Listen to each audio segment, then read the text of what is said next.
Hello dear students, welcome to our YouTube channel. આજે આપણે આ વિડીયોની અંદર ધોરણ 9 નો પ્રકરણ નંબર 7 ત્રિકોણનું ચેપ્ટરનું ઇન્ટ્રોડક્શન એટલે કે એની પ્રસ્તાવના જોઈશું કે ત્રિકોણ કોને કહેવાય અને ત્રિકોણની અંદર કઈ કઈ શરતોનો સમાવેશ કરવામાં આવે છે. તો ચલો આપણે શરૂ કરીએ. ત્રિકોણ. તો સૌથી પહેલા જોઈએ આપણે ત્રિકોણ કોને કહેવાય. બરાબર. તો ત્રિકોણ એટલે શું? તો ત્રિકોણ એ ત્રણ રેખાખંડો વડે બનેલી બંધ સમતલીય આકૃતિને શું કહેવાય? ત્રિકોણ. આપણે પહેલી એની વ્યાખ્યા લખી દઈએ. તો ત્રણ રેખાખંડો વડે બનેલી બંધ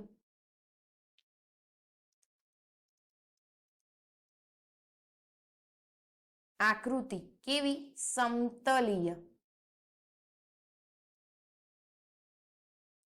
આકૃતિને ત્રિકોણ કહે છે. હવે ત્રણ રેખાખંડો વડેલી બંધ સમતલીય આકૃતિને શું કહેવાય? ત્રિકોણ કહેવાય. હવે રેખાખંડો, પહેલા તો આપણને એ ખબર હોવી જોઈએ કે રેખાખંડ કોને કહેવાય.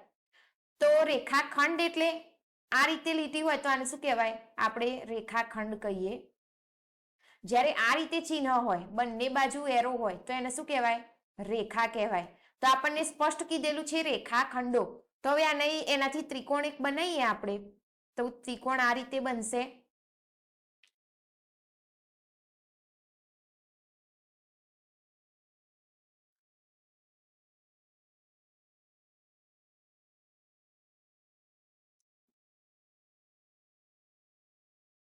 બરાબર.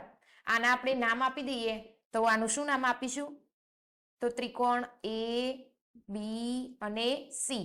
હવે વ્યાખ્યા ઉપર જઈએ તો ત્રણ રેખાખંડો વડેલું એટલે કયા કયા રેખાખંડ થશે? એક તો થશે એ બી, બીજો થશે એસી અને ત્રીજો થશે રેખાખંડ બીસી. એની બંધ સમતલીય આકૃતિ એટલે સમતલીય, સમતલ જેવું દેખાય એવી આકૃતિને ત્રિકોણ કહે છે. હવે આગળ જોઈએ તો ત્રિકોણના કુલ અંગો કેટલા? તો ત્રિકોણના કુલ 6 અંગો હોય. અહીંયા લખીએ આપણે. ત્રિકોણને કુલ 6 અંગો હોય છે. હવે 6 અંગો કયા કયા? બરાબર. તો પહેલું 3 બાજુઓ અને બીજું 3 ખૂણાઓ. હવે 3 બાજુઓ અને 3 ખૂણાઓ કયા? તો અહીંયા જોઈએ કઈ કઈ 3 બાજુ થાય તો કઈ થશે? એ બી, બીસી અને એસી. બરાબર. અને 3 ખૂણા કયા થાય? તો ખૂણો એ, ખૂણો બી અને આ ખૂણો સી. તો અહીંયા આપણે એના નામ લખી દઈએ. કઈ કઈ બાજુઓ? રેખાખંડ એ બી, રેખાખંડ બીસી અને રેખાખંડ એસી અથવા તો સી એ, જે લોય. બરાબર. અને બીજા 3 ખૂણા કયા થાય? ખૂણો એ, ખૂણો બી અને ખૂણો સી. આ 3 ખૂણા એટલે 6 અંગો ટોટલ થયા. બરાબર. હવે આગળ નેક્સ્ટ જોઈએ. હવે એની અંદર કઈ કઈ બાજુ, એકવાર આપણે ત્રિકોણ ફરીથી અહીંયા દોરી લઈએ જેથી પેજ ફેરવવા ના પડે.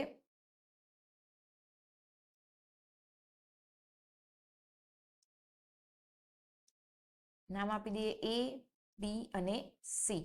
ચલો હવે ઇમ્પોર્ટન્ટ ટોપિક ખાસ ધ્યાન આપજો, દાખલાની અંદર ખૂબ જ જરૂર પડશે. તો અહીંયા જોઈએ તો આપણને અહીંયા ખૂણો બી આપેલો હોય. ખૂણા બી ની સામેની બાજુ કઈ થશે? એસી થાય. તો અહીંયા લખીએ આપણે ખૂણા બી ની સામેની બાજુ બરાબર રેખાખંડ એસી. એ જ રીતે બીજું તો રેખાખંડ એ બી હોય એની સામેનો ખૂણો કયો થાય? તો ખૂણો સી. આના સામેનો ખૂણો કયો? તો આ ખૂણો સી. તો અહીંયા લખીએ રેખાખંડ એ બી ની સામેનો ખૂણો બરાબર ખૂણો બી. ત્યાર પછી આગળ જોઈએ તો ખૂણા બી ની પાસેનો ખૂણા કયા? તો ખૂણા બી લઈએ તો ખૂણા બી ની પાસેનો ખૂણો કયો થાય? તો ખૂણો એ પણ થાય અને ખૂણો સી પણ થાય. બરાબર, તો એ અહીંયા આપણે લખી દઈએ તો ખૂણા બી નો પાસેનો ખૂણો બરાબર ખૂણો એ અને ખૂણો સી.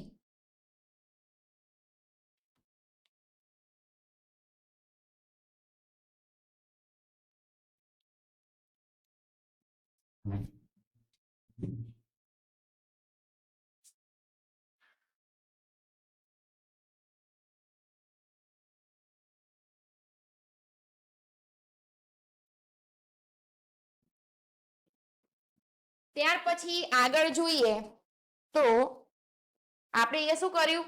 તો ખૂણો બી ની સામેનો ખૂણો એસી, રેખાખંડ એબી ની સામેનો ખૂણો બી અને ખૂણા બી ની પાસેનો ખૂણો એ અને ખૂણો સી છે. હવે આગળ જોઈએ તો એબી ની પાસેની બાજુ કઈ થાય? એબી ની પાસેની બાજુ બરાબર. હવે અહીંયા એબી ની પાસેની બાજુ, તો એબી ની પાસેની બાજુ કઈ થાય? એસી અને બીસી થશે. તો અહીંયા લખીએ આપણે એસી અને બીસી. બરાબર, એ જ રીતે એબી અને એસી ને અંતર્ગત ખૂણો એબી અને એસી નો અંતર્ગત એબી અને બીસી નો અંતર્ગત ખૂણો કયો થાય? બંનેમાં આવતો હોય એવો, તો ખૂણો બી. તો અહીંયા લખીએ એબી અને બીસી ને અંતર્ગત ખૂણો બરાબર ખૂણો બી. ત્યાર પછી ખૂણો બી અને ખૂણો એ અને ખૂણો બી ની અંતર્ગત બાજુ કઈ થશે? તો એ બી.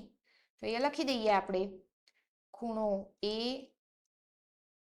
અને ખૂણો બી અંતર્ગત એટલે વચ્ચેની બાજુ બરાબર એ બી. બરાબર, ત્યાર પછી આગળ નેક્સ્ટ જોઈએ સમરૂપતા કોને કહેવાય? સમરૂપતા એટલે શું? નવો ટોપિક સમરૂપતા કોને કહેવાય? હવે આમાં સમરૂપ અને એકરૂપ ત્રિકોણની વાત કરવાની હશે એટલા માટે આપણે અહીંયા સમરૂપતા અને એકરૂપતાને સમજીએ. તો સમરૂપતા એટલે કે જે આકૃતિઓના આકાર સમાન હોય તેને શું કહેવાય? સમરૂપ આકૃતિ કહેવાય અથવા તો સમરૂપતા કહેવાય. તો એ લખી દઈએ આપણે જે આકૃતિઓના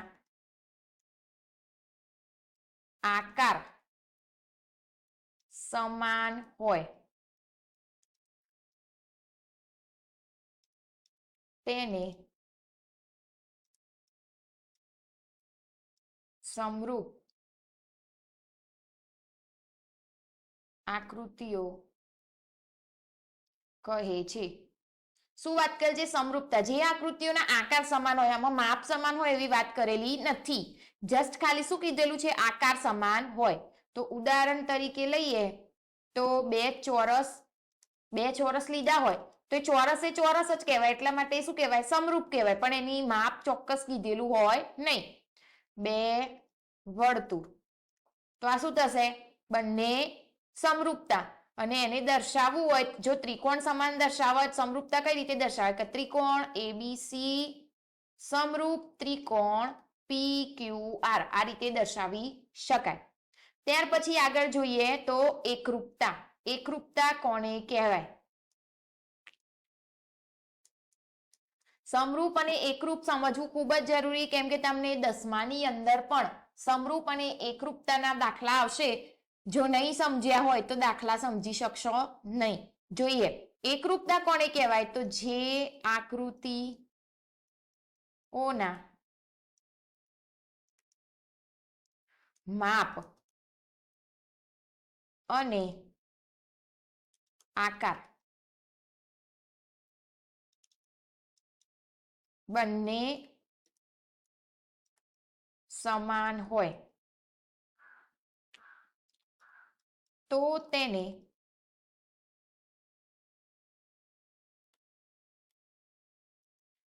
એકરૂપ આકૃતિઓ કહે છે. આ ઘટનાને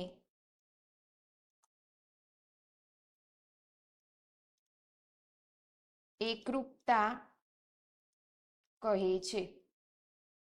એટલે કે શું કે અમારી જે આકૃતિઓના માપ અને આકાર બંને સમાન હોય, માપે સમાન હોય અને આકાર બંને સમાન હોય તો તેમને એકરૂપ આકૃતિઓ કહે છે ને આ ઘટનાને શું કહેવાય? એકરૂપતા કહેવાય. બરાબર. ઉદાહરણ તરીકે લઈએ તો એટીએમ કાર્ડ.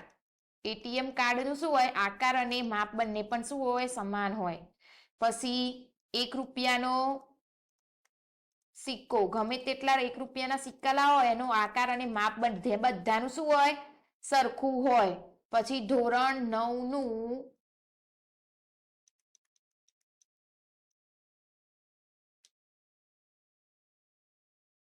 ગણિતનું પુસ્તક, એટલે ગણિતની ચોપડી ગમે તેટલી ભેગી કરો ધોરણ 9 ની, બધાનો આકાર અને માપ કેવું હશે? સમાન હશે. જેને બે ત્રિકોણને જો એકરૂપ બતાવવા હોય તો આપણે શું લખીશું? ત્રિકોણ એબીસી એકરૂપ. બરાબર. કરીને ઉપર આ રીતે આકાર કરો એને એકરૂપતા વંચાય. એને ખાસ યાદ રાખજો, સંકેતમાં જ દર્શાવવાનું આવશે. તો આટલી વસ્તુ તો ખબર હોવી જોઈએ. બરાબર. ત્યાર પછી આગળ જોઈએ તો ત્રિકોણની સંગતતા. બરાબર. નેક્સ્ટ જોઈએ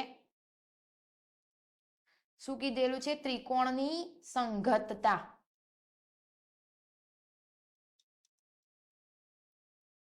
ત્રિકોણની સંગતતા. ત્રિકોણની સંગતતાની અંદર આપણે બે ત્રિકોણ લઈએ કે ત્રિકોણ એબીસી અને ત્રિકોણ XYZ. હવે એ બંનેની સંગતતાઓ કેટલી હોય? તો 6 હોય. તો એ લખીએ બે ત્રિકોણ, ત્રિકોણ એબીસી અને ત્રિકોણ XYZ વચ્ચે 6 1 1 સંગતતા થઈ શકે. બરાબર. કઈ કઈ સંગતતા થઈ શકે? તો એબીસી સંગત XYZ, પછી એબીસી સંગત શું થાય? XZY, પછી એબીસી સંગત થશે YXZ, પછી થશે એબીસી સંગત YZX, પછી એબીસી સંગત શું થશે? ZXY, અને બીજી થશે એબીસી સંગત ZYX. એમાં 6 કુલ સંગતતાઓ થશે. હવે ત્રિકોણ લઈએ તો ત્રિકોણ આપણે અહીંયા દોરી દઈએ. તો બે ત્રિકોણ લઈ લઈએ આપણે અહીંયા. આપણે ત્રિકોણ થોડો વ્યવસ્થિત દોરીએ. ચલો આ બે ત્રિકોણ લીધા. ત્રિકોણનું નામ આપી દઈએ આપણે A, B અને C. બીજા ત્રિકોણનું X, Y અને Z. હવે આની અંદર જોઈએ તો શિરોબિંદુ. તો આની અંદર શિરોબિંદુઓ કયા કયા થશે? જુઓ સમાન હોય એવા. તો AB સંગત કયો થાય? શિરોબિંદુ પહેલા તો કયા થાય? A, B અને આ C. આની અંદર આમાં થશે X, Y અને Z. તો A ની સંગત કયું શિરોબિંદુ થાય? તો X થશે ને. તો એ લખી શકાય A સંગત X. ત્યાર પછી B ને સંગત કયું થાય? B ના જેવું શિરોબિંદુ તો Y, અને C ને સંગત કયું થશે? તો Z. એ જ રીતે આગળ બાજુઓ જોઈએ તો બાજુઓ કઈ કઈ થાય? ચલો બાજુઓ કઈ થશે? AB સંઘત XY, પછી BC સંઘત YZ, પછી CA સંઘત ZX, બરાબર? આ થશે બાજુઓ. એ જ રીતે ખૂણાઓ, તો ખૂણાઓ જોઈએ તો કયા કયા ખૂણા સમાન થાય? તો ખૂણો A સંગત ખૂણો X, પછી ખૂણો B સંગત ખૂણો Y, એ જ રીતે ખૂણો C સંગત ખૂણો Z, બરાબર? તો આ ખૂણાઓ સંગત ખૂણાઓ થશે, બરાબર? હવે ત્રિકોણની એકરૂપતા એટલે શું? કે બે ત્રિકોણની આપેલી સંગતતા માટે જો અનુરૂપ અંગો સમાન હોય તો ત્રિકોણની સંગતતા માટે એકરૂપ ત્રિકોણ કહેવાય. અહીંયા આપણે લખીએ, નવા પેજમાં જ લખીએ, બરાબર? શું કીધેલ છે? ત્રિકોણ ની એકરૂપતા. ત્રિકોણની એકરૂપતાની વાત કરેલી છે. તો એમાં શું થાય? બે ત્રિકોણો ની આપેલ સંગતતા માટે જો અનુરૂપ અંગો સમાન હોય તો તે સંગતતા માટે ત્રિકોણો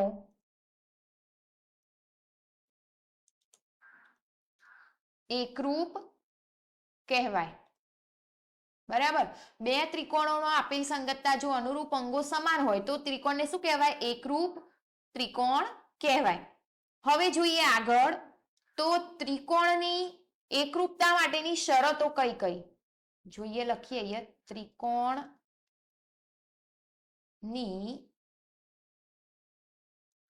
એકરૂપતા માટેની શરતો,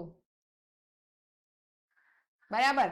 એની અંદર પહેલું લઈએ તો પૂર્વધારણા 7.1 અથવા તો એને કહેવાય એકરૂપતાની બાખુબા શરત. એટલે કે શોર્ટમાં સમજવું હોય તો બાજુ ખૂણો બાજુ આટલું સમાન થતું હોય તો જોઈએ એની વ્યાખ્યા. તો જો બે ત્રિકોણ માટે એક ત્રિકોણની બે બાજુ અને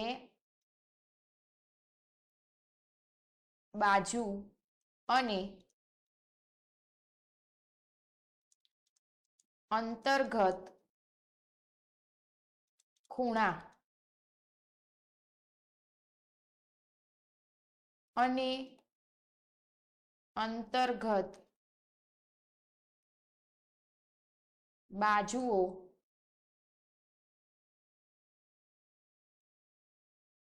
સમાન હોય તો તે બે ત્રિકોણો એકરૂપ થાય. એટલે આપણે જો શોર્ટમાં સમજવું હોય તો આની અંદર શું કહેવાય? જો બે ત્રિકોણ માટે એક ત્રિકોણની બે બાજુઓ અને અંતર્ગત ખૂણા અને અંતર્ગત બાજુઓ સમાન હોય, એટલે કે બાજુ ખૂણો બાજુ, બે બાજુ અને એક ખૂણો સમાન હોય તો એકરૂપતાની બાજુ ખૂણો બાજુ શરત પ્રમાણે એ બંને ત્રિકોણ શું કહેવાય? એકરૂપ ત્રિકોણ કહેવાય, બરાબર? હજી તો આપણે આ સમની અંદર જોઈશું જ્યારે દાખલા સાબિત કરીશું, એટલે તમને વધારે આઈડિયા આવશે, બરાબર? આગળ જોઈએ, નેક્સ્ટ. આગળ કઈ શરત? તો પ્રમેય 7.1 મુજબ ખૂબાખૂ એટલે કે ખૂણો બાજુ ખૂણો એની અંદર શું થશે જો એક ત્રિકોણના બે ખૂણા અને અંતર્ગત બાજુ અનુક્રમે બીજા ત્રિકોણના અનુરૂપ ખૂણા અને અંતર્ગત બાજુઓ સમાન હોય તો બે ત્રિકોણ એકરૂપ કહેવાય આપણે પહેલા વ્યાખ્યા લખી દઈએ જો એક ત્રિકોણના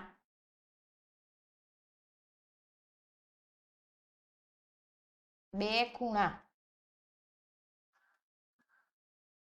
અને અંતર્ગત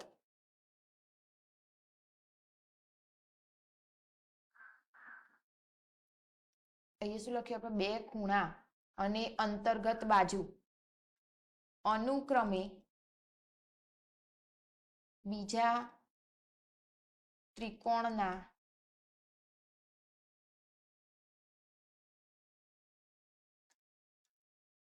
અનુરૂપ ખૂણા અને અંતર્ગત બાજુને સમાન હોય તો આ બે ત્રિકોણ એકરૂપ છે એટલે કે જો એક ત્રિકોણના બે ખૂણા અને અંતર્ગત બાજુઓ અનુક્રમે બીજા ત્રિકોણના અનુરૂપ ખૂણા અને અંતર્ગત બાજુઓ સમાન હોય એટલે કે એ શું કહેવા માંગે છે એક જ ત્રિકોણ આપણે લઈએ એના બે ખૂણા અને એક બાજુ એ જ રીતે એના જેવો જેવો બીજા ત્રિકોણના બે ખૂણા અને એક બાજુ જો સમાન હોય તો એ બે ત્રિકોણ શું કહેવાય એકબીજાના એકરૂપ છે એવું કહેવાય ત્યાર પછી આગળ જોઈએ બીજી થશે એકરૂપતાની ખૂબા શરત એકરૂપતાની ખૂબા શરત તો એની અંદર શું હશે પહેલા વ્યાખ્યા લખી દઈએ જો ખૂણાની બે જોડ અને અનુરૂપ બાજુઓની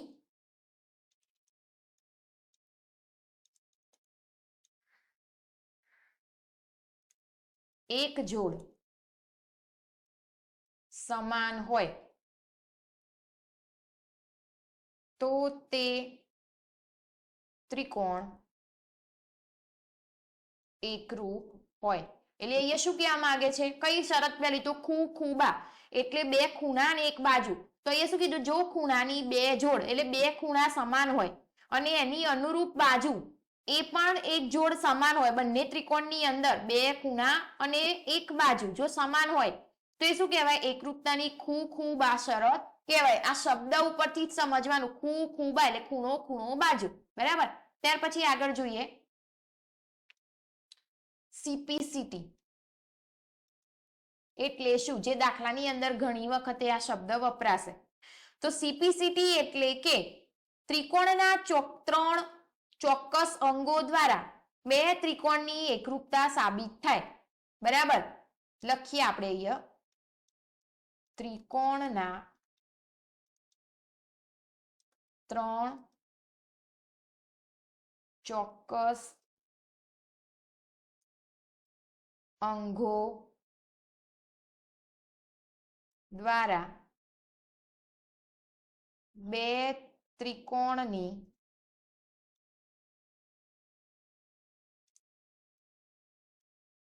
એકરૂપતા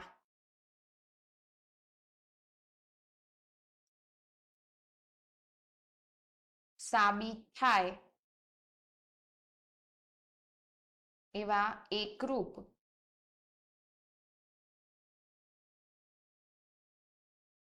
ત્રિકોણોના બાકીના અંગો પણ સમાન હોય તેને ટૂંકમાં CPCT લખાય છે. એટલે કે એકરૂપ ત્રિકોણના અનુરૂપ અંગો અથવા શું કહેવાય? એકરૂપ ત્રિકોણના